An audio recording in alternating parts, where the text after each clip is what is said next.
Buenas noches con todos, ¿cómo están? Bueno, Hola, Buenas muy noches, buenas noches. ingeniera. ¿qué tal? Muy buenas noches. Bueno, vamos a seguir con el tema de negociación internacional y hoy vamos a ver cuáles son las características que debe tener un equipo negociador, ¿sí? Se entiende que en una negociación definitivamente hay dos partes, pero cualquiera de estas dos partes puede estar conformada, ya sea por un solo individuo o con un grupo, ¿ya? Cuando hablamos de grupo es cuando los intereses son muy amplios, cuando estamos hablando de negociaciones internacionales que tal vez pueden implicar muchos temas legales, técnicos, ¿sí?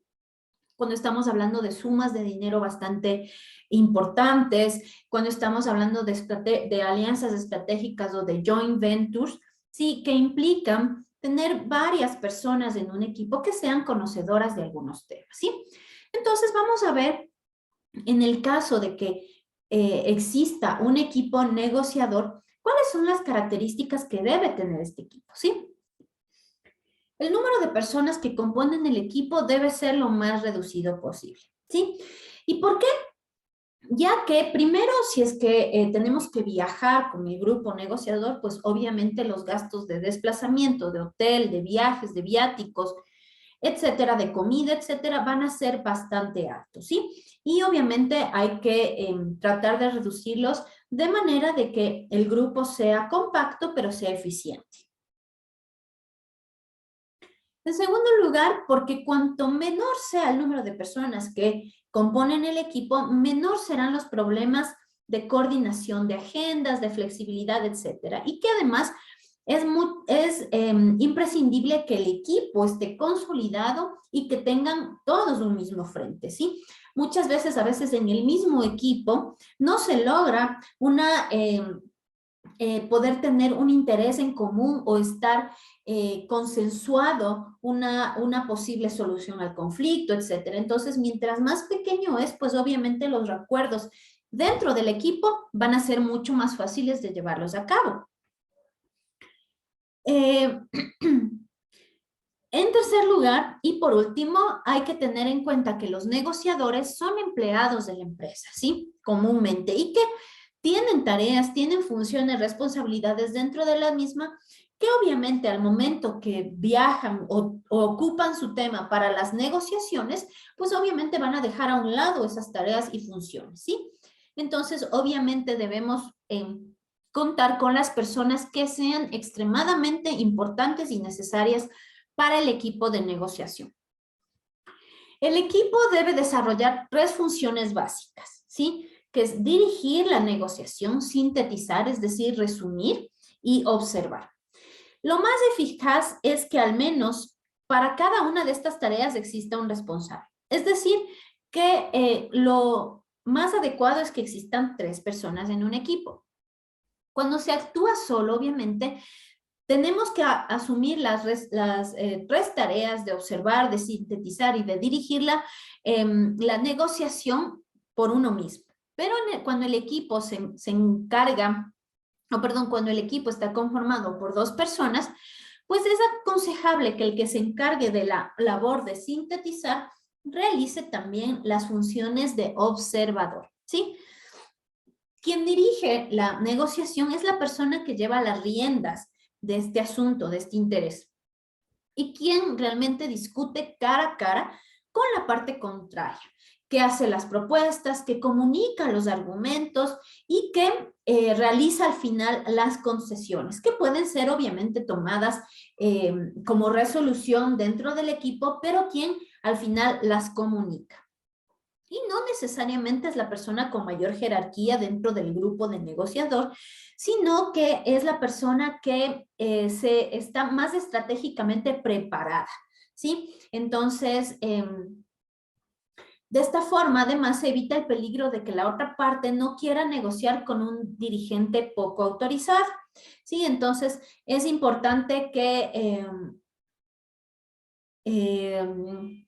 que esta persona que es quien dirige, obviamente no necesariamente es el que tiene mayor jerarquía, pero que sí tiene un poder de negociación establecido en la empresa y un poder de decisión dentro de la empresa. ¿Quién es la persona que sintetiza dentro del equipo de negociador? Es quien resume los temas y los acuerdos que se van presentando, ¿sí? Es quien dentro de la negociación va formulando preguntas, incluso puede ir aclarando algunas cuestiones que la parte que dirige deja un poco sueltas o que deja un poco a la interpretación de la otra parte, ¿sí? Incluso puede ser un poco el soporte de quien dirige la negociación, ¿sí? Porque a veces ya se encuentra perdido, acosado, cansado. Entonces, este sintetizador es quien va a hacer el soporte de quien dirige la negociación, ¿sí? Esta persona debe estar en permanente alerta para advertir cuando el dirigente se encuentra en dificultades y entonces hacer su participación en forma de ayuda, de aclaración, ¿sí? De aporte. Y también tiene la misión de intervenir para comunicar algunos detalles que al dirigente se le hayan pasado por alto o, como les digo, detalles que incluso pueden ser sujetos a interpretación. Un buen equipo negociador sabe utilizar con frecuencia el sintetizador, ¿sí? Y finalmente tenemos el observador, que puede ser, si es un equipo de 2 personas, ser la misma persona que sintetiza. Y el observador tiene la tarea de escuchar, de registrar, de captar tono de voz, ciertas señales y ciertos matices de la otra parte, para que sean utilizadas como, como señas, como pistas, ¿sí? Que revelen cierto tipo de información o de conducta de la otra parte, ¿sí? Entonces, el observador va a estar atento de estas cosas que posiblemente al dirigente, ya que se encuentra muy enfocado en el tema de la discusión como tal, de la negociación como tal, de los intereses, etcétera. El sintetizador más bien está un poco a la expectativa de lo que está haciendo el dirigente y la otra parte. El observador posiblemente tiene un papel un poco más callado dentro del equipo, pero su labor es bastante importante porque tiene que estar pendiente de aquellos detalles, de incluso posturas de la otra parte, de tonos de voz, de cambios bruscos de la otra parte, etc. En el reparto de los roles de estos 3 puestos influye mucho la cultura del país en el que se negocia. Hay países que son un poco más individualistas y donde el estatus profesional hace que sean los directivos de mayor rango de prestigio los que llevan el peso de la negociación, es decir, de la parte de dirigir la negociación. Mientras que son en otros países los directivos de segundo nivel los que negocian y las decisiones se toman en grupo. Entonces, obviamente, esto ya va a depender mucho de la organización interna, de la empresa a la cual estamos representando en la negociación, ¿sí? De nuestra cultura empresarial, de nuestra cultura como país. Otra de las características de un buen equipo negociador es que exista un buen complemento entre todos sus participantes. Debe estar compuesto por personas que se complementen tanto en conocimientos, en experiencia, en habilidades personales y profesionales, ¿sí? De manera de que se forme un grupo completo e íntegro y que además sea eficiente. El punto débil de uno de los miembros debe compensarse con la fortaleza de otro, ¿sí? Entonces, si a uno de los miembros, no sé, se pone nervioso al momento de hablar, pues, pero tiene una facilidad de sintetizar la información, de captar información muy rápida, pues bueno, será la otra parte la que tenga una facilidad de palabra increíble, etcétera, la que complementa esta parte, pero que ayude a la otra persona, al otro elemento del grupo a potencializar sus habilidades. En este sentido, es más apropiado el tipo de persona generalista que el especialista, a no ser que sea estrictamente necesario, o la negociación se encuentra en una fase donde se requiere participación de personas con conocimientos técnicos o concretos. Entonces, como vemos al inicio de una negociación o cuando estamos hablando de una negociación de productos cuyo nivel técnico no sea muy profundo, pues el equipo de negociación debe ser conformado por personas que tengan aptitudes, actitudes, una experiencia y un conocimiento general de todo el tema a discutir. El equipo de negociación debe tener un frente único, ¿sí? Debe ser compacto y debe proyectar eso a la contraparte, ¿sí? Debe haber una imagen de que todos están completamente de acuerdo con la decisión, con el interés, con el objetivo que están persiguiendo. Entonces, obviamente es necesario que exista un acuerdo previo y que esté muy claro para todos los componentes de este equipo. Se debe además no solo tener en claro el interés, sino también el tipo de negociación que se va a realizar, perdón. Los asuntos a tratar, los objetivos, obviamente, y las tácticas que van a usar. Entonces, obviamente, esto debe ser un equipo compacto que previamente ya tenga un acuerdo de cuál va a ser su acción. Debe conocerse el equipo negociador de la otra parte. Entonces, antes de empezar una negociación, debemos hacer una investigación previa, debemos hacer un esfuerzo para conocer las habilidades, perfiles, cargos, capacidades de decisión de la contraparte negociadora, ¿sí? Obviamente, en algunos países resulta un poco más difícil averiguar con cierta exactitud quién toma las decisiones.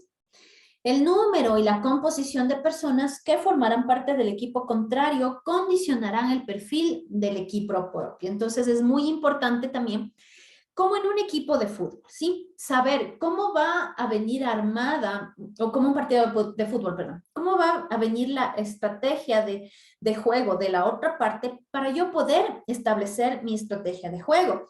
Ellos van a atacar o van a defender. Si es que ellos van a defender, pues yo voy a ir con mi parte que va a atacar, que va a tratar de meter goles, ¿sí? Caso contrario, si ellos van a atacar, entonces yo voy a reforzar mi defensa, ¿sí? Entonces es igual, en una negociación. Es importante que sepamos cómo está ese equipo de negociación de la contraparte para saber qué equipo en mi empresa es el adecuado para poder negociar con esa contraparte. A no ser que el equipo negociador domine la lengua, sí, es importante, y este es otro de los temas importantes de cómo se debe formar un equipo negociador, es el tema del idioma, ¿sí? Y eso es algo que en el tema de comercio exterior, de negocios internacionales, es clave que las personas que estamos en este sector sepamos al menos inglés, ¿sí? El inglés abre las puertas, el inglés te permite comunicarte con casi todos los países del mundo. Entonces, al menos es importante que quienes van a formar parte de este equipo sepan hablar inglés. De no ser así, y a menos de que uno de los participantes domine la lengua en la que se desarrolla la negociación, habrá que contratar un intérprete, ¿sí?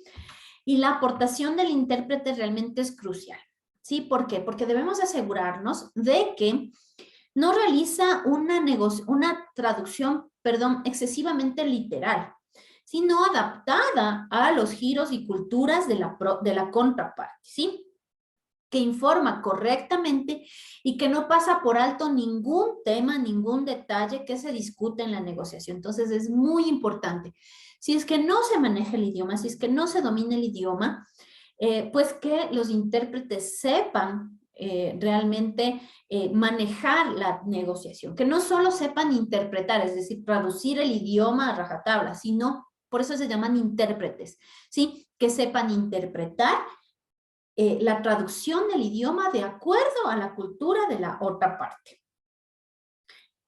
Obviamente, en principio, no es aconsejable el tema de intérpretes de la misma nacionalidad que la contraparte para negociaciones complejas y largas, Hay que valorar si esta circunstancia puede provocar en el intérprete cierto favoritismo hacia sus compatriotas. Entonces, como puede ser algo bueno, porque obviamente él va a entender muy bien el idioma y va a saber, perdón, expresarlo de forma adecuada, de acuerdo a la cultura, incluso de la otra parte, también puede darse el riesgo de que exista un tema de favoritismo, obviamente por la contraparte que terminan siendo sus compatriotas.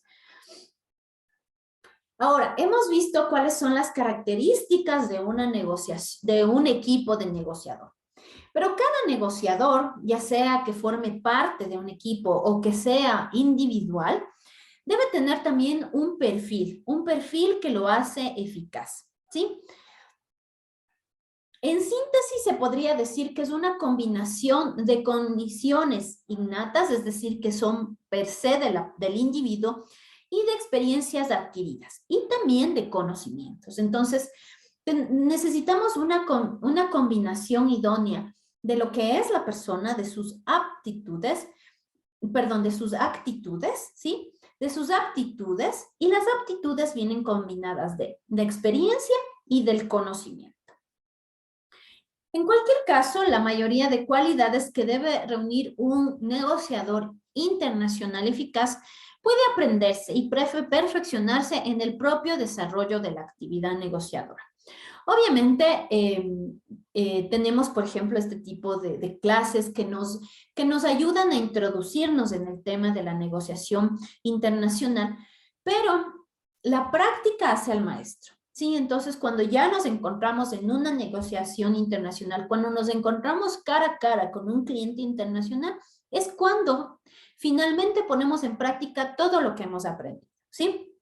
Entonces, nos acordamos de justo el fin de semana llegaron unos clientes de mi esposo, él todavía está en Flores, mi esposo es holandés y vinieron de Rumania, parece que eran los clientes. Entonces, claro, yo justo me acordaba porque yo soy una persona bastante efusiva cuando saludo, pero claro, me acordé del tema de cultural, entonces obviamente es extender la mano y decir, ¿qué tal? ¿Cómo estás? Entonces, nosotros los latinos somos muy efusivos, pero obviamente ese tipo de cosas uno va aprendiendo cuando ya va conociendo clientes del exterior que son bastante incluso callados al inicio, sobre todo europeos, son muy, muy cerrados al inicio. Poco a poco, después de las horas, incluso después de 1 o 2 días, se van abriendo y es más fácil obtener información de ellos. Pero en un principio es gente muy, muy cerrada. Entonces, por ejemplo, para una negociación, pues debemos ir continuo, contacto y poco a poco ir sacando información, ¿sí? Pero como les digo, con la práctica uno va también aprendiendo a tratar, porque claro, una cosa son europeos, pero una cosa también son europeos del este, europeos del oeste, ¿sí? Es decir, gente de Alemania, de Holanda, de esos países, o gente también de Rumania, de Hungría, de Bulgaria, que tienen totalmente otro comportamiento, ¿sí? Entonces, todo eso se va aprendiendo una vez que ya se está desarrollando la actividad negociadora. Pero obviamente existen preámbulos que nos ayudan, ¿sí? Previo a ponerlos en práctica, para volvernos negociadores eficaces. Uno de ellos es conocimiento de la materia sobre la que se negocia. En primer lugar, el negociador internacional debe aglutinar un doble conocimiento, técnico y comercial, ¿sí? Entonces, por ejemplo, mi esposo, que es en este caso quien estaba haciendo la negociación, él tiene estos dos conocimientos, ¿sí? Que es el técnico. Él negocia flores, entonces él sabe acerca de la producción, acerca del tipo de variedad, de cómo se abre, de cuánto puede costarle a una finca producir un tipo determinado de flor, ¿sí? Pero también sabe el tema comercial, es decir, sabe hablar de precios, sabe hablar de logística, sabe hablar del mercado como tal para diferentes tipos de flores, etcétera, ¿sí? Obviamente, el primero, que es el técnico, ya va más relacionado con las características del producto, del servicio. Y lógicamente, mientras más complejo sea, si estamos hablando de productos químicos, maquinaria, tecnología, mayor será la información que se debe poseer. Y el conocimiento comercial se refiere tanto a las condiciones del país que se visita, sobre todo la oferta de la competencia, por ejemplo, como las técnicas de comercio internacional, financiación, logística, contratación, etcétera, ¿sí? Entonces debemos tener un conocimiento del producto, de pies a cabeza, de A a la Z del producto y el tema comercial también. Segundo, el negociador debe tener claro cuál es el objetivo que se percibe, ¿sí? Esto nos va a ayudar a fijar criterios para valorar si es que la negociación está enrumbada al éxito o al fracaso. Si no tenemos los objetivos claros, pues la otra parte lo podrá percibir, ¿sí? Esto como una debilidad y obviamente aprovechará de esta debilidad para reforzar sus argumentos y obviamente sus demandas. En negociaciones largas como con China o Japón, los objetivos de partida se van modificando a lo largo de la negociación, por lo que será necesario revisarlos de forma continua. Un negociador eficaz también debe analizar y tener en cuenta los posibles objetivos de la otra parte. Y es que esto ya hemos hablado muchísimo. Es necesario hacer un estudio, ya sea previo o durante la negociación, de cuáles son los posibles objetivos, si es que no son transparentes, de la otra parte, ¿sí? Entonces, así como realizamos una lista de nuestros objetivos, también es necesario valorar los de la otra parte. Inicialmente se trata de estimar sus prioridades en base a la experiencia que se ha adquirido en negociaciones similares. Pero cuando avanza la negociación, se irá obteniendo información que permita valorar con mayor precisión los objetivos que permite la otra parte. Entonces, por ejemplo, ayer que le escuchaba a mi esposo, él, en un inicio, la contraparte de la negociación, los clientes, ellos tenían muy claro que querían trabajar con determinadas fincas, ¿sí? Con determinadas marcas, ¿sí? Pero al momento en que mi esposo seguía con la negociación, seguía indicándoles algunos factores de fincas en el Ecuador, del producto, del mercado, etcétera, pudo ir actualizando realmente cuáles son los objetivos de la contraparte. Y sus objetivos es realmente que quieren producto de calidad. Obviamente, al final, claro, ellos en un principio estaban relacionando calidad con el nombre de la marca, pero al final mi esposo, que es el negociador, se dio cuenta que a ellos no les importa la marca, les importa el producto, la calidad, el tamaño de la flor, la duración, cómo les llega, etcétera. ¿Sí? Entonces, al final se va analizando en realidad cuáles son los objetivos que tiene la otra parte. Y obviamente el precio también era uno de esos. Saber preparar y planificar la planeación. Entonces, antes de sentarnos a negociar, debemos planificar una estrategia, una táctica, ¿sí? Y lo primero es obtener información útil para negociar, lo que hemos visto, ¿sí? ¿Cuáles son los elementos de la negociación? ¿Quién conforma la otra parte negociadora? ¿Cuántas personas? ¿Qué conocimientos tienen? ¿Qué nivel de autoridad tienen? La cultura, etcétera. Y establecer las etapas en las que se va a desarrollar la negociación. Y para cada una de esas fases definir, obviamente, los argumentos que se van a utilizar y, obviamente, qué tipo de concesiones se está dispuesto a hacer. También uno de los elementos básicos o características que debe tener un negociador eficaz es saber escuchar y valorar la información que transmite la otra parte. Entonces, para nosotros poder definir una estrategia negociadora, es esencial que tengamos información de la otra parte. La información es la clave para todo, desde el tema de hacer un proyecto, para hacer una estrategia, para negociar, para todo la información es clave. Y una vez más lo estamos afirmando, lo estamos comprobando, ¿sí? ¿Y quién es la mejor fuente si se interpreta bien que ella misma? ¿Sí? Entonces, si nosotros sabemos interpretar bien lo que nos está diciendo la contraparte, pues sabremos definir exactamente qué tipo de negociación queremos hacer. Entonces, en este sentido, se tiene ventaja Cuando el negociador internacional sabe escuchar y es una escucha activa y además entiende el lenguaje corporal, ya que la comunicación no verbal es una forma más natural que tienen los negociadores para expresar sus reacciones más espontáneas y auténticas, sobre todo en las llamadas culturas de alto contexto, como son las asiáticas, latinas y africanas, ¿sí? Por ejemplo, mi esposo me contaba hoy que tuvo un poco más de negociación con estos clientes, que al momento de indicarles algunas muestras de flor, ellos estuvieron totalmente emocionados acerca de algunas variedades. Entonces, ¿él qué hizo? Él captó esta emoción no verbal, ¿sí? Sino más bien física, y se dio cuenta de que por ahí debe ir su negociación, de que por ahí tiene que cambiar un poco la estrategia y dirigirse hacia ese producto que les llamó bastante la atención. También debe tener la capacidad de desarrollar relaciones con personas de otras culturas.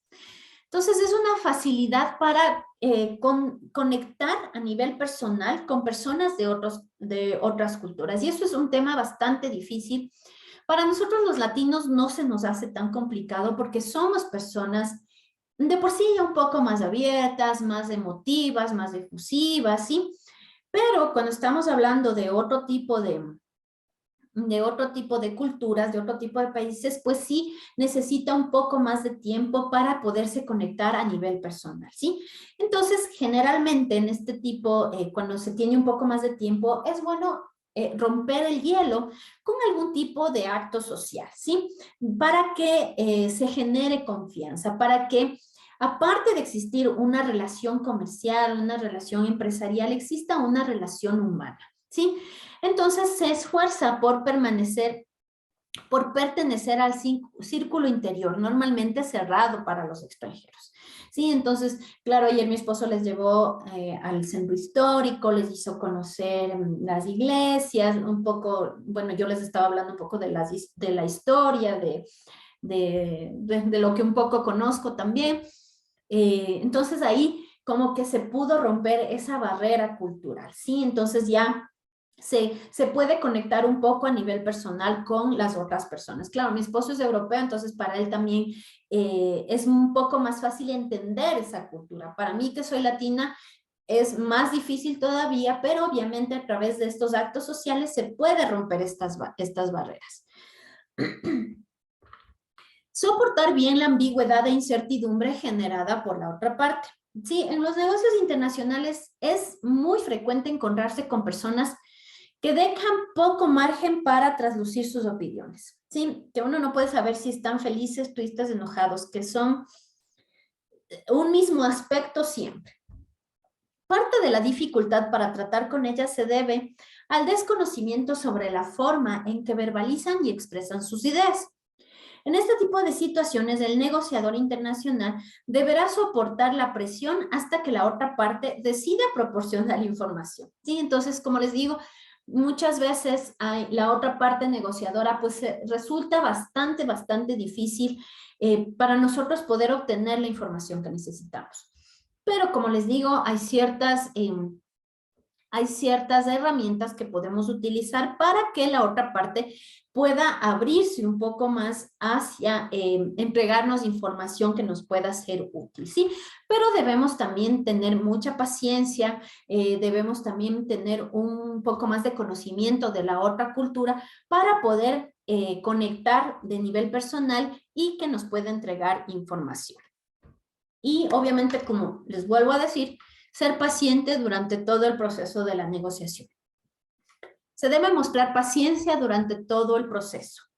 Desde la primera etapa, en las dificultades que puedan encontrarse para conseguir una cita con la otra parte. A veces es muy difícil, sobre todo en el tema internacional, que coincidan agendas para el tema del traslado. Bueno, ahora con la tecnología es mucho más fácil también hacerlo vía virtual, pero aún así resulta complicado por el tema incluso de horarios. Si estamos hablando con Europa, Asia, pues el tema del horario también es bastante difícil, ¿sí?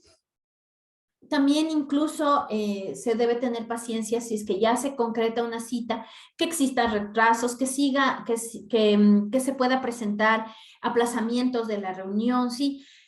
La argumentación con diferentes personas de la otra parte y sobre todo el tiempo de espera que transcurre hasta la decisión final. En cualquiera de las circunstancias, no debe perderse la calma, ya que denotaría una debilidad y esto obviamente la otra parte puede aprovecharse, ¿sí? Porque ve que estamos impacientes, que nos urge, que estamos ansiosos de tener un resultado final, entonces ellos pueden decir, mira, tómalo o déjalo, ¿sí? Entonces es importante mantener la calma, ser pacientes y expresar eso, no solo que nos quede para nosotros, sino también que todos nuestros argumentos, que toda nuestra palabra, que toda nuestra expresión corporal denote esa paciencia. Por último, necesitamos conocer, no es por último, todavía nos quedan algunas características, es la penúltima, conocer el proceso de toma de decisiones en cada país. La forma en que se toman decisiones varía mucho de un país a otro. Incluso en el mundo occidental existen grandes diferencias desde el individualismo propio de Estados Unidos a las estructuras centralizadas en Francia o al sistema de consenso habitual en Holanda. Como regla general, cuanto menor sea el desarrollo del país, mayor será el rango de las personas con las que deben negociarse para lograr acuerdos, ¿sí? Entonces, cuando estamos hablando de países en vías de desarrollo, como son los de Latinoamérica, pues es muy posible que nos encontremos con equipos de negociación, ¿sí? O incluso con individuos negociadores que deben pasar por varias personas hasta que se logre acuerdo, ¿sí? Cuando estamos negociando posiblemente con países como Holanda, Francia, Alemania, Estados Unidos, tal vez estamos hablando de un grupo más cerrado o incluso que depende de una sola persona la toma de decisión. Pero es importante que lo sepamos para saber qué argumentos debemos tomar y saber si es que necesitamos la presencia de las otras personas, contactar a las otras personas o simplemente tener paciencia para que quien está negociando pueda tomar las decisiones o esperar las decisiones de los demás. Se debe también conocer las costumbres y usos sociales de los países que se visitan o que nos visitan. Entonces, realmente a pesar de la globalización, obviamente todavía existen culturas, protocolos, ¿sí? Estilos de negociación diferentes en cada país. Una forma de adaptarse al país que se visita es aprender algunas palabras en su idioma y de sus costumbres. En cuanto al saludo, presentaciones, comportamiento durante las comidas, regalos, etcétera. Entonces, o incluso si no están visitando, si es que es el cliente, por ejemplo, quien nos está visitando a nosotros para una negociación, es importante que nosotros, como país que les hospeda, sepamos también algunos de esos protocolos, ¿sí? Para que ellos vean nuestra preparación, para que sepan que nosotros estamos preparados desde la parte social, desde la parte cultural y obviamente a la parte de la negociación. Con esto no solamente podemos tener un pie más adelante en la negociación, sino que también causamos una buena impresión a los representantes de la otra parte, ¿sí? Entonces esto facilitará la relación personal. Tener una relación personal bueno, no una relación personal, sino tener un acercamiento, una conexión personal, ayuda definitivamente al proceso de la negociación.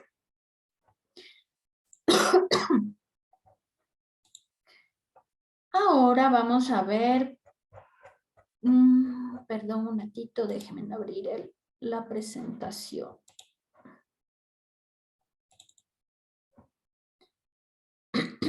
Vamos a ver cuáles son las fases de la negociación.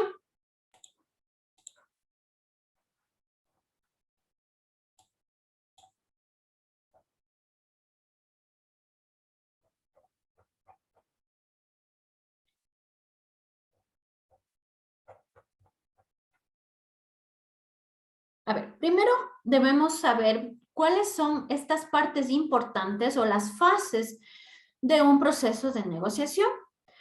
Entonces, primero tenemos identificación de partes y temas, ¿sí?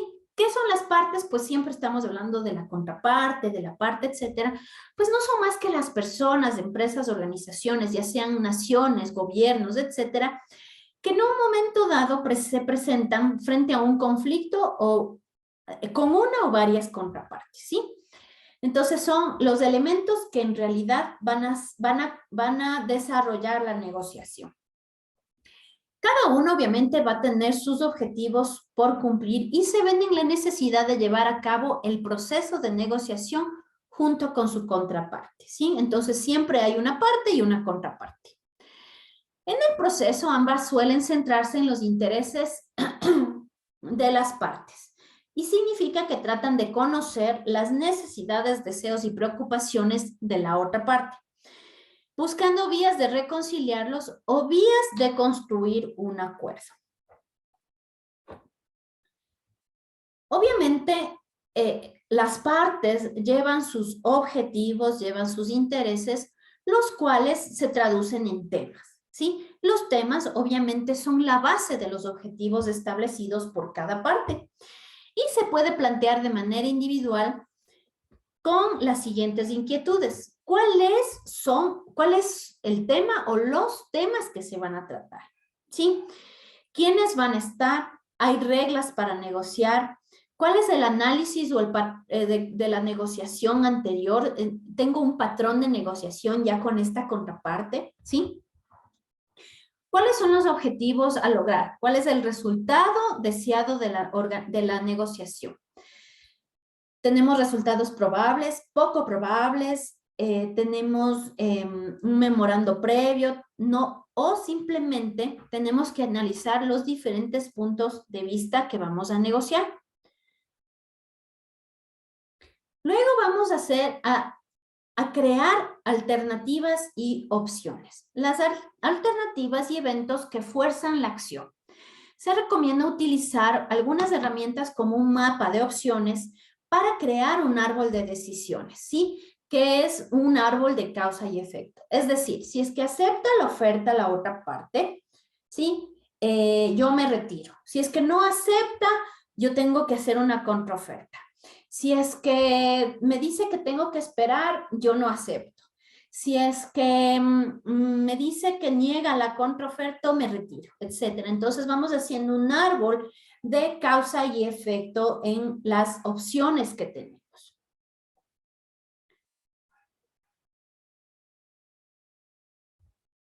En la creación de opciones existen algunos errores comunes, ¿sí? Uno de ellos es utilizar un enfoque estrecho y parcial. Entonces tenemos como un máximo y un mínimo aceptable. Sí, entonces no tenemos como recuerdan lo que habíamos visto, ese rango aceptable en nuestra negociación, ¿sí? Entonces tenemos que tener un rango amplio y no solo basarnos en un máximo y en un mínimo, debe haber un rango. También no debemos centrarnos en solamente nuestros intereses, nuestros objetivos, ¿sí?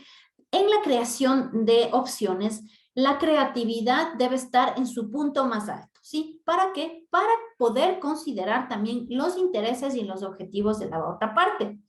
Las opciones únicas o mínimas limitan el universo de posibles soluciones. Si es que estamos en esta fase de crear opciones, pues obviamente debemos tener un número bastante amplio de soluciones, ¿sí? Que resuelvan o que nos ayuden a lograr un acuerdo con la contraparte.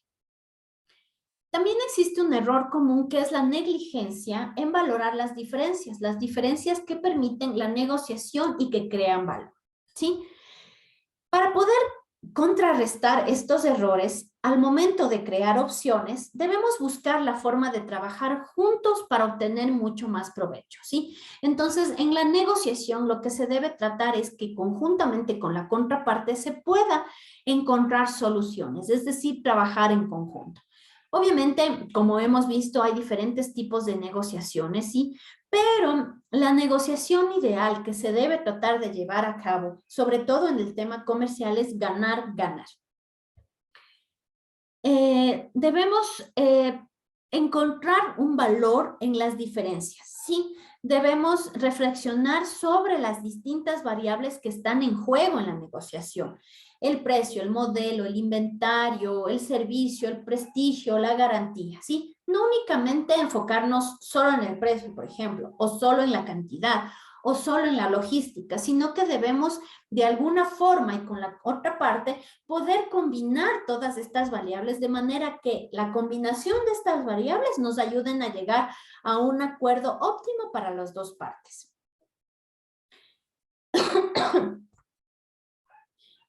Ahora vamos a ver otra de las siguientes fases, que es el manejo de los intereses, deseos y acuerdos. Uno de los errores que se comete en este manejo es centrarse en las posiciones en lugar de los intereses, ¿sí? Entonces, este tipo de errores lo que hacen es limitar la creatividad, lo que ya habíamos visto, ¿sí? Cuando nos centramos en una posición de que yo quiero ganar y yo quiero ganar en lugar de mi interés, que es, por último, en este momento ceder en esto, pero poder afianzar una relación a largo plazo, sí, lo que va a crear es limitar la creatividad y puede dañar obviamente la relación. Pensar únicamente en lo que nosotros queremos. Entonces, el manejo de intereses se debe manejar, perdón, valga la redundancia, se debe gestionar también buscando los intereses ocultos tras las posiciones, ¿sí? Preguntarse por qué, para qué, con qué propósito. Se debe asignar además prioridades en nuestros intereses, valorar jerárquicamente los intereses en juego. Entonces, no se trata de que yo quiero la mejor calidad al mejor precio y quiero para la próxima semana y quiero que me envíen por avión y no quiero pagar yo el flete, quiero que ustedes paguen y que me aseguren la carga, etcétera. Entonces, ok, yo tengo una serie de demandas, pero ¿cuáles estoy dispuesta a ceder para que la otra parte también pueda ganar, para que se pueda establecer una relación a largo plazo? ¿Sí? Y esto se logra considerando también los intereses de la otra parte. Debemos reflexionar y profundizar en los intereses de la otra parte. Tenemos que, en la siguiente fase, planificar la negociación, ¿sí? Primerito, debemos conocernos y autoevaluarnos, tanto si es que somos solo una persona negociando o si somos parte de un equipo negociador. Debemos evaluarnos y luego evaluar a este equipo y autoconocer a este equipo. Es decir, cuáles son mis fortalezas, cuáles son las debilidades de mi compañero en el equipo negociador, quién va a ser quien dirige, quién va a observar, etcétera. Luego debemos expresar y dar a conocer nuestras metas y objetivos.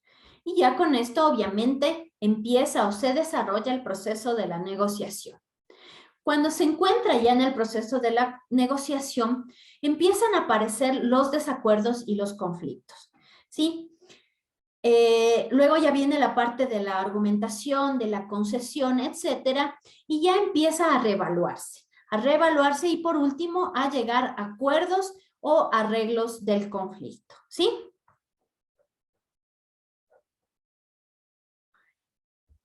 En el tema de conocerse, ya sea individual o como equipo, ¿sí? Debemos seleccionar el tipo de interacción inicial que vamos a tener, si es que va a ser amistosa, tranquila, intimidante.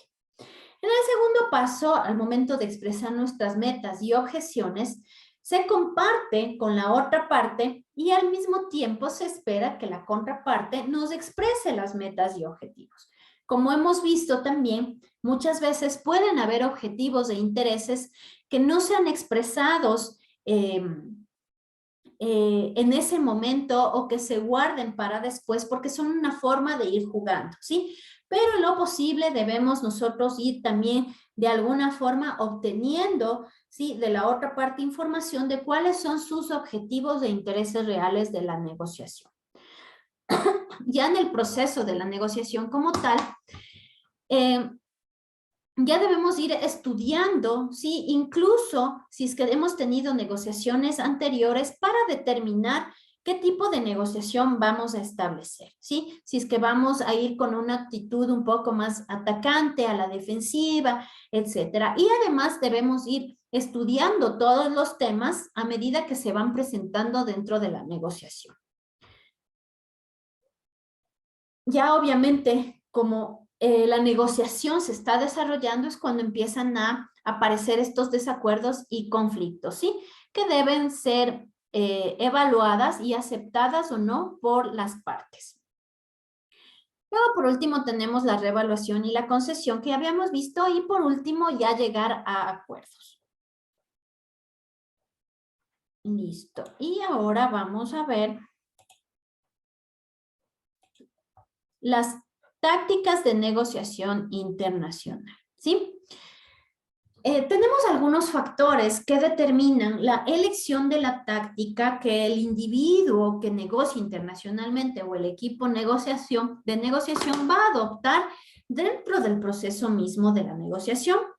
Y es que no es únicamente un debate intelectual sobre el mismo tema o diferentes temas con la otra parte, sino también es un intento deliberado de convencer al oponente para que nos ofrezca lo que decíamos a cambio de algo que nosotros estamos dispuestos a dar, pero a menor coste. Entonces, no se trata solo de debatir, sino de convencer. Una negociación siempre se trata de convencer al final. ¿De qué? De que nos den lo que nosotros necesitamos. Obviamente, vuelvo y repito, sobre todo en una negociación internacional comercial se trata de un ganar-ganar. Entonces, la otra parte me va a dar lo que yo quiero, es decir, yo gano, pero la contraparte también va a recibir algo que ellos quieren. Pero la idea es que a mí, como principio básico, me resulte menos costoso. Las tácticas no son más que maniobras que utilizan ambas partes durante el proceso de la negociación. ¿Para qué? Para persuadir o forzar, en todo caso, para a que nos concedan lo que nosotros necesitamos, requerimos o deseamos, ¿sí? En una negociación lo importante es no alejarse de los objetivos que se persiguen y la táctica se utilizará como la herramienta que nos ayude a acercarnos a dichos objetivos. A lo largo de la negociación no se utiliza solo un tipo de táctica. Lo habitual es ir variando los movimientos y maniobras según vaya avanzando el proceso. Entonces, como habíamos planteado en un inicio, también el ejemplo de un partido de fútbol.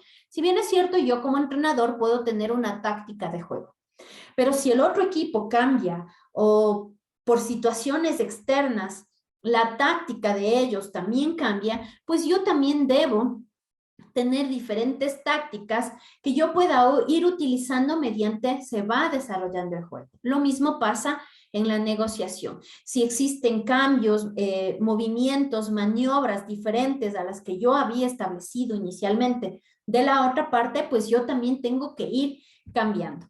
Y obviamente para eso debemos estar alertas para identificar las tácticas que está utilizando la otra parte con el objetivo de contrarrestarlas, argumentarlas o superarlas. Pero no se trata únicamente de cambiar nuestra estrategia porque la otra parte lo haya hecho. Antes de cambiar nuestra táctica, debemos comprobar si ese cambio que ellos están realizando se debe precisamente a que nuestra estrategia está funcionando o porque no está funcionando. Si bien es cierto a priori, es decir, superficialmente, hay determinadas características de personalidad de un negociador que pueden favorecer la capacidad de persuasión, como por ejemplo tener autocontrol, improvisar, saber negociar con incertidumbre. Son las horas transcurridas en diferentes mesas de negociación las que forman un buen negociador capaz de utilizar eficazmente las tácticas. Entonces, claro, el saber qué tipo de tácticas hay es muy útil, pero además el ponerlas en práctica y saber cuándo utilizarlas, cuándo cambiarlas, cuándo desecharlas, también la vamos generando con la práctica. El tipo de táctica a elegir dependerá de una multitud de variables, ¿sí? Algunas, por ejemplo, son el poder negociador, que es la relación de fuerza, ¿sí? En el sentido de qué parte tiene un poco más de poder negociador, ¿sí? Tal vez tiene mayor poder adquisitivo, tiene una mayor trayectoria en el mercado, está utilizando una táctica más agresiva. El tipo de negociación no es lo mismo negociar un contrato de compra-venta, ¿sí? Que simplemente se topa posiblemente 2, 3 temas, el producto, el precio, la entrega, a una joint venture, ¿sí? Que ya estamos hablando de qué tipo de participación existe, quién va a tener el control administrativo del joint venture, en qué lugar se va a establecer, cuál va a ser el aporte de cada socio, etcétera. Y la cultura. Recuerden, la cultura es uno de los temas más importantes dentro de la negociación y de la negociación internacional, obviamente. La nacionalidad, la cultura de la otra parte, obviamente van a influir en el tipo de maniobras que se utilice para convencer y conseguir objetivos. De hecho, los aspectos culturales son determinantes a la hora de utilizar con mayor profusión unas tácticas que otras, ¿sí? Listo, chicos, vamos a continuar con el resto de tácticas, o más bien de factores determinantes de las tácticas en la siguiente sesión. No sé si tienen alguna pregunta, algún comentario. No, por mi parte no. Listo, chicos. Bueno, la próxima clase la tenemos el día 11, ¿sí? Así es que ahí seguiremos viendo el resto de temas que componen la negociación internacional. Que tengan una linda noche y nos vemos pronto. A la próxima, ingeniera, muy amable, gracias. Un gusto. Chao.